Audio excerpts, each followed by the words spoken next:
Hey guys, this is Anthony Morganti from anthonymorganti.com, and this is episode 2 of Photoshop for photographers. And in episode 1, I introduced you to the Photoshop environment, and we introduced Adobe Camera Raw and Adobe Bridge and how they work with Photoshop.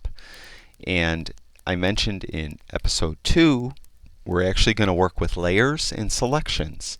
And before we do that, if you guys could do me a favor and subscribe to my YouTube channel and share and like the videos, I'd really appreciate it. Okay, let's get started. We got a lot to do. This was the file I had on the screen when we were doing episode 1, and it's a composite. This sky doesn't belong in this shot.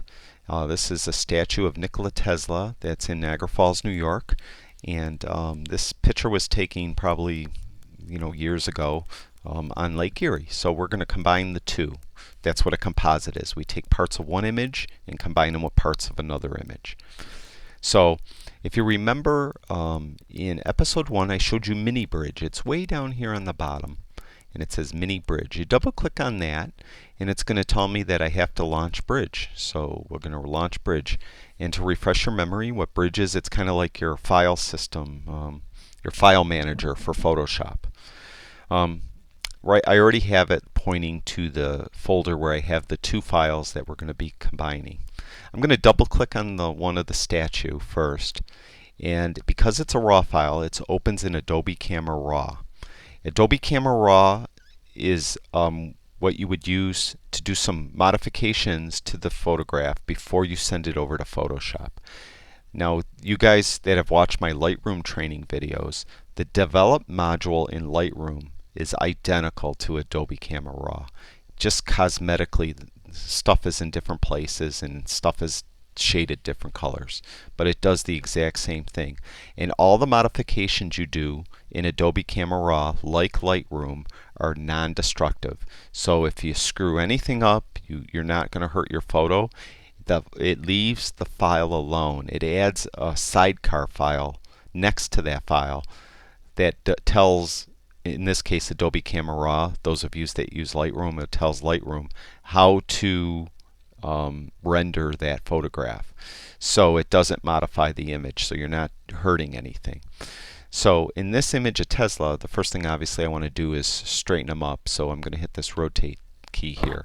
Now I'm not going to go into great detail what I do in Adobe Camera Raw. If you're interested, the Lightroom videos will help you out. It's just a matter of like I said, it's cosmetically just looks different. I need to get the shadow detail out. What I did was I exposed for the highlights. I didn't want the sky blown out, so I exposed to make sure the sky wasn't blown out. It of course renders the object in the foreground into silhouette. So I want to bring out that detail.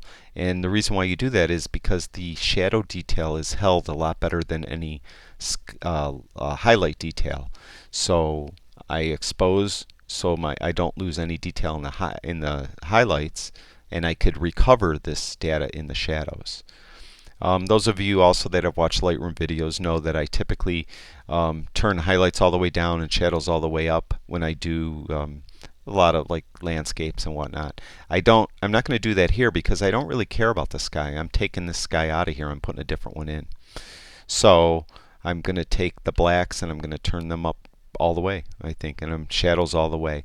I'm going to even bring exposure up a little bit because I probably really overdid it and have him a little bit too underexposed. The other thing I'm going to do is, if you remembered in that shot I just showed you in Photoshop when I had the sky behind, the sky is very warm, obviously, and real, brightly warm. And to help Tesla match that scene a little better, I'm going to change the white balance to shade, and that'll warm him up considerably. The other thing, I'm going to go down to the third panel over, and it's the detail panel, and I'm going to turn sharpening to around 70. And I keep referring to those Lightroom videos, those that have watched it. My quick and dirty sharpening and noise reduction is sharpening around 70 and luminance noise reduction around 40, in the 40s, in the 70s. And that will give you a good balance of sharpening and noise reduction without having to worry about it too much. I'm going to jump over to lens corrections, and I'm going to enable the profile corrections, and I'm going to enable the chromatic aberration, and that's about it that I'm going to do for the image. I'm going to open it in Photoshop by clicking this button down here, Open Image. It's going to take a second, and what it will do is it will open up as a second tab in Photoshop. Here's the original tab that I had open when I started the video, and here's the tab of what we just did. Now I'm going to do the sky next, so I'm going to double click on this thumbnail of the sky in Mini Bridge, and it's going to open in Adobe Camera Raw again. And all I really need to do here is I want to bring exposure up a little bit, and that's about it. And I'm going to hit Open Image. Now that's going to open it up as a third tab in Photoshop. Now the first thing we're going to do is I'm going to go to the image of Tesla, and I'm going to select Tesla because I want the sky behind him to be replaced. Before I do that, remember I mentioned in Adobe Camera Raw that everything you do in Adobe Camera Raw is non-destructive. That doesn't hold true for Photoshop. It's destructive. We could mess things up. So we don't want to do that. So what we do is there's ways around it. And what we're going to do is we're going to duplicate this background. This is a background layer, and all we need to do to duplicate it is we could go up to the layer menu up here at the top. Now I think the video I do for my screen, the program I use, cuts it off somewhere around here, and you can't see this top menu bar. It says Photoshop File, Edit, Image, Layer, Type, Select, going left to right. What you want to do is go to Layer, and you want to go to Duplicate Layer. Now the quick way to do it, and you should probably get a notebook or something and take some notes as I talk, because I'm going to be giving you hotkeys and shortcut keys to do things, which will make your processing go a lot faster. If you have a Mac, hit Command J. If you have a PC, hit Control J, and it will duplicate the layer. It's fast and it's a lot easier. Now if I screw up this photograph, all I got to do is throw this layer in the trash can right here, and I still have the original layer, and I don't have to worry about that I screwed up my photo. So that's why you do a duplicate, and you do all your work on the duplicate, so you don't screw up your original file. So as I mentioned, now we copied this. I want to select Tesla. The fourth tool down are your selection tools. And if you remember from episode 1, if you hold this in, it has two tools in this case. We have the quick selection tool and the magic wand tool. We're going to use the quick selection tool. And up here in the panel up here is the modifications, or how the tool performs, does things. And right now I'm going to leave it the way it is. I'm not going to check sample all layers and auto enhance. And we'll get to those in future episodes of things we'll do up here. But right now we're not going to do anything. Now another hotkey is, you can see this little circle is it's my brush. And I can make it bigger by hitting the right bracket key, or smaller by hitting the left bracket key. So I'm just going to make it like that. And what you do is you just go over where you want to start your selection and hold in your left mouse button and just drag along where you want the selection to be. And those dotted lines are called marching ants, and they're going to snap pretty much to where Photoshop believes the edge of Tesla is. Alright, so now I just selected Tesla. Now I don't really know how good of a selection it is yet, so I'm going to zoom in and look closely at the marching ants. To zoom in, you hit Command plus. You could go up to the zoom tool and zoom in, stuff like that, but it's a lot easier and faster. Hit Command plus. Now I could go up to this move tool to move the image around. It's a lot easier to hold the space bar in. You can see it turns into a little hand by holding the space bar in, and I could drag on the image. Okay? Now I could see it didn't do so good of a selection right here in this bright patch that's behind Tesla's ear. So we're just going to paint along that and try to improve that selection a little bit. And you could adjust, like I mentioned, readjust the size of your brush if you think it needs to be readjusted to get into some smaller nook and crannies, let's say.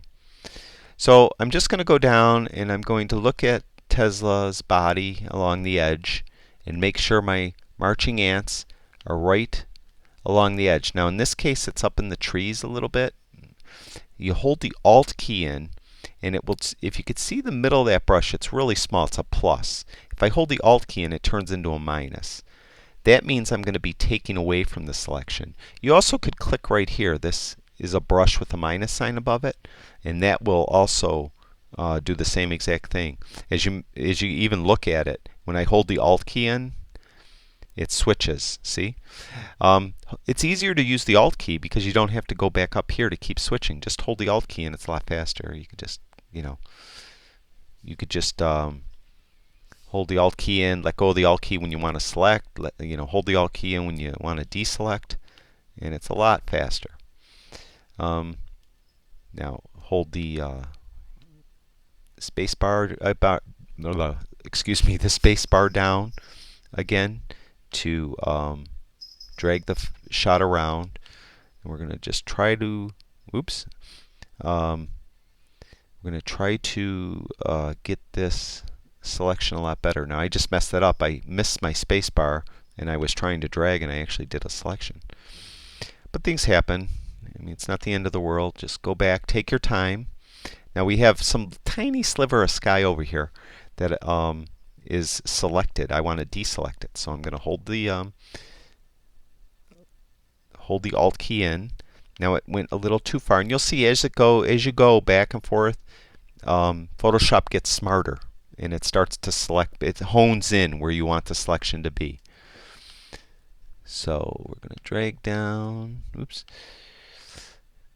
just make sure our selection is good. Okay, that's good. Now I want to zoom back out. To make it real quick, just hit Command 0 and it will fit the screen. Okay, so I gave you a lot of different keys there. Command plus, minus, Command 0, hold the Alt key to take away a selection. So hopefully you're taking some notes. The next thing we want to do is refine this selection, because it selected Tesla okay, but it's more or less like you cut it out with scissors, and we want to really refine that edge. Right up here is the box Refine Edge. We're going to click on that, and this dialog box pops up. The first thing you got to do is right here is there's a little drop down, and it's going to control what your selection is against. Meaning you could just go back to the marching ants like it was. You could have it with an overlay back here. You could have it on black, and all this does, these different things, it helps you better select Tesla in this case.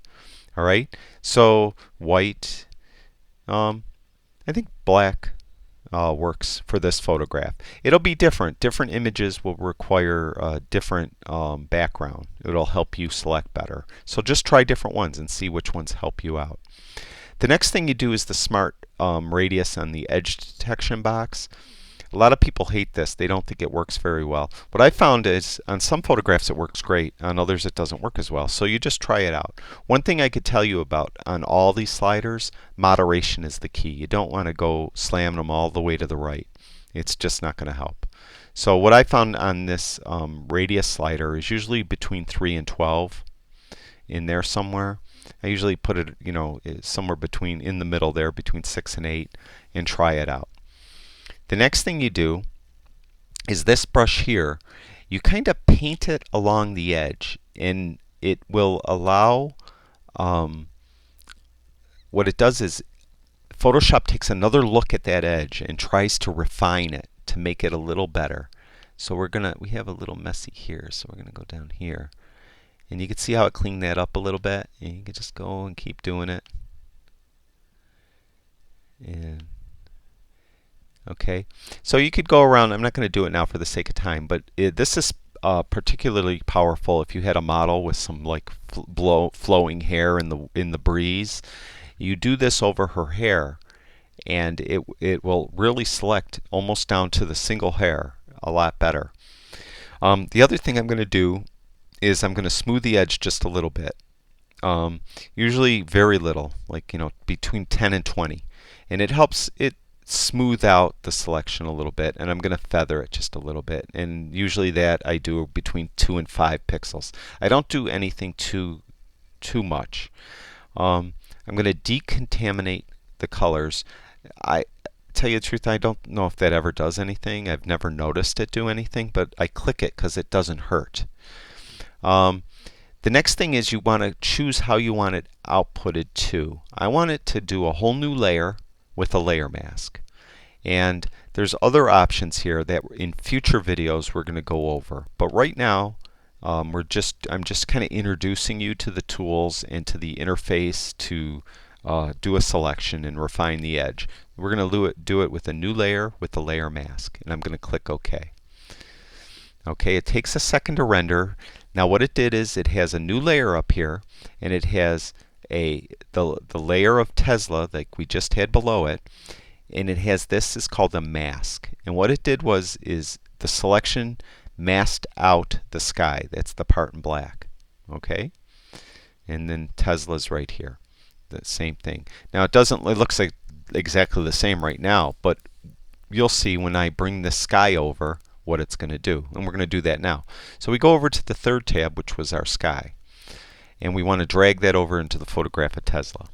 Now it's remember I told you just duplicate the layer. You could unlock this layer and drag it over, but just duplicate it. In my case with the Mac, I'm going to hit Command J. You have a PC, hit Control J. Then you go up to this top tool. This is our move tool, right? And we just click on here and we drag the whole kit and caboodle up to this tab, bring it down, and if you want to drop it right in the middle, hold the Shift key down while you drop it, and it will put it right in the middle. Okay, now big deal. We got this layer of Tesla, and we have another layer laying on top of it of the sky. Tesla was shot vertically. The sky was shot horizontally. What are we going to do to make these look halfway decent? Well, we're going to do a transformation in a minute. What I want to do is try to explain layers better for you. Remember in the old days when we were in school, if you're as old as me, we had overhead projectors. And in the overhead projectors, we had teacher often had sheets of acetate that they would put on the overhead projector. So they might put one sheet down and it would have an outline of a bar graph. And then they would put a second sheet of acetate down, and it might have the first bar of the bar graph blue. And then you put a third sheet of acetate down, and it might have the next bar red. Well, that's kind of what layers are. They're sheets of acetate right over here, and one lays on top of the other. And that's what you're looking at when you're looking at this image here. This is kind of like the screen of the overhead projector. The advantage of Photoshop is we could blend these different ways. Now we're not going to get really into blending in this part 2, but I am in part 3. We're going to be blending layers. But right now I'm just going to show you how we move them, how we transform them, and how we select. So now what we want to do is we want this sky up where the sky should be. Now what we're going to do is we're going to go over to Edit, and we're going to go to Free Transform. The hotkey is Command T on a Mac or Control T on a PC. And I'm going to hit that. Now you can see this box with these handles pops up. This will allow me to drag the image, stretch it out. Okay? I need more room now because I really have to drag this down to get this water out of here. I don't want the water in the shot. So I'm going to hit Command minus to zoom way small. Okay? Now I'm going to drag this down, and I really can't see what I'm doing because the water is covering up Tesla. A way around that is, see where it says opacity over here on the right? This is the opacity because I have this layer selected of the sky. I could turn that down so I could kind of see through this layer to see the layer below it. So I'm going to turn it down so I could see Tesla a little bit, but I still have my sky. So I have it set at 66. That's just temporary. I'm going to put that back.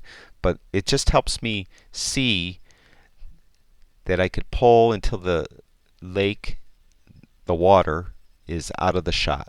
Okay? I might even pull it down just a touch more. Okay? Now, I'm happy with what I did there. I'm going to turn this opacity back to 100%.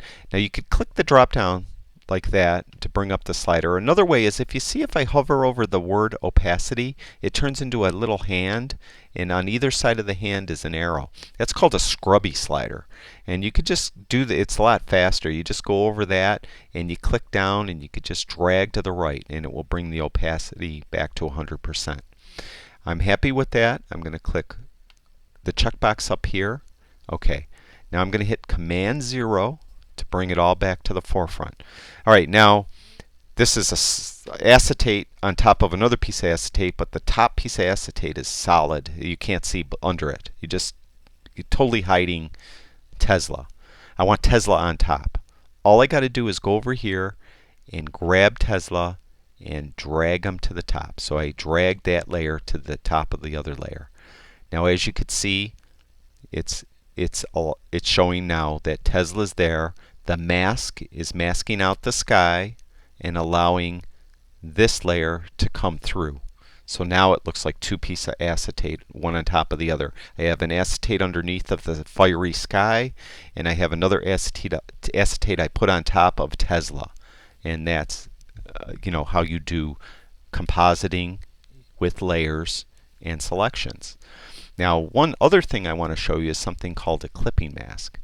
And the clipping mask is the reason why I want to do it. If you look at Tesla, even though I warmed him up in Adobe Camera Raw by setting I remember I put it to shade to make him look warmer, it's still not warm enough.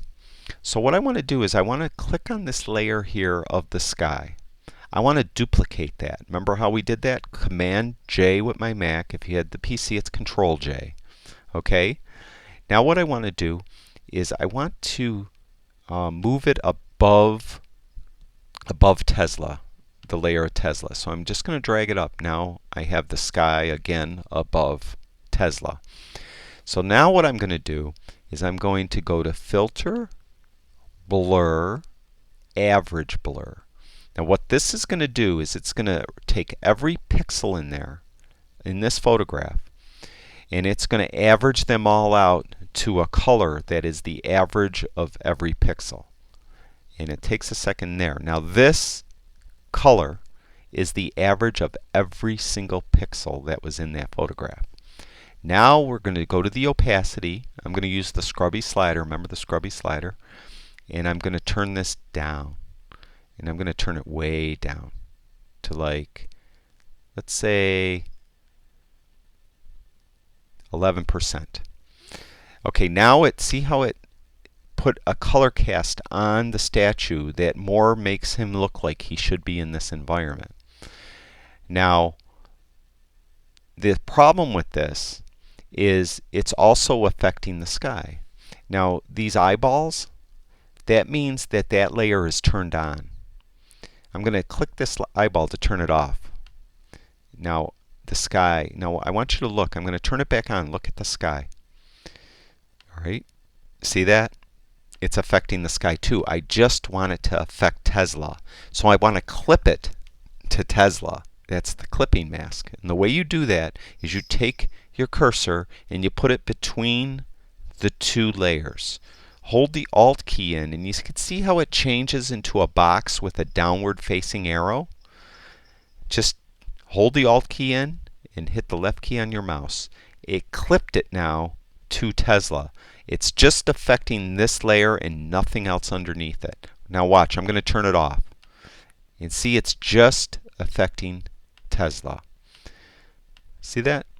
Now it's not affecting the background. So now in this episode 2, I showed you how to get your images from Adobe Camera Raw, but do some modifications, bring them into Photoshop, how to do a selection, how to refine the selection, how to combine the images from one tab to the other tab by moving it over, and then I taught you how to blend the images by in this case, just turning the opacity down.